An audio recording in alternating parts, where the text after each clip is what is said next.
Milli Eğitim Bakanlığı'nın kılık kıyafet düzenlemesi kısmi bir serbestlik gibi gözükse de insanların yine ifade ve inanç özgürlüğünü engelliyor.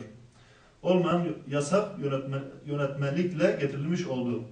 AKP hükümeti bu kararla halkı iki sınıfa ayırmıştır.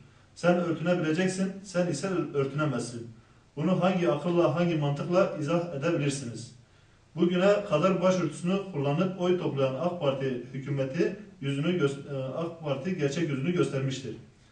Müslümanlar olarak şimdiye kadar hep hüsnü zan ile düşünen bizleri başörtü yasağını kanunlaştırarak hayal kırıklığına uğratmıştır.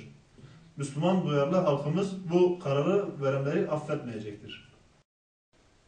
Türkiye'nin nüfusunun %99'u Müslüman olduğu halde inancın önündeki engeller zulüm boyutunu artarak devam etmektedir. Ne zaman ki bir Müslüman inancını yaşamak için gerekenleri yapmaya başladığında hemen engel ve dayatmalar başlamaktadır. Bu zulmün en fazla yaşandığı alan ise en bariz şekilde eğitim, öğretim alanında olduğu şüphe götürmeyen bir gerçektir.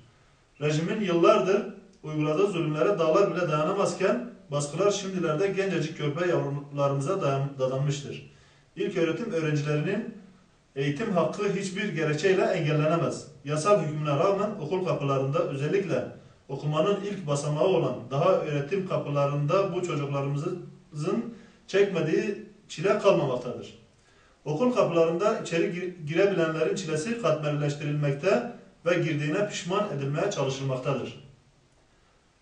Yönetimin baskısı, horlaması, öğrencileri dersten çıkarması, tecrit edilerek ders arkadaşları ve görüştürülmemesi, ikna odalarına alınması, evlerine yollanması, okuldan atması, başka okullara sürgün etmesi, karnelerine vermeme veya öğrenci çalışkan olduğu halde karnesine düşük not vermesi ve benzeri psikolojik baskılar uygulayarak okuma hakları elinden almak istenmektedir.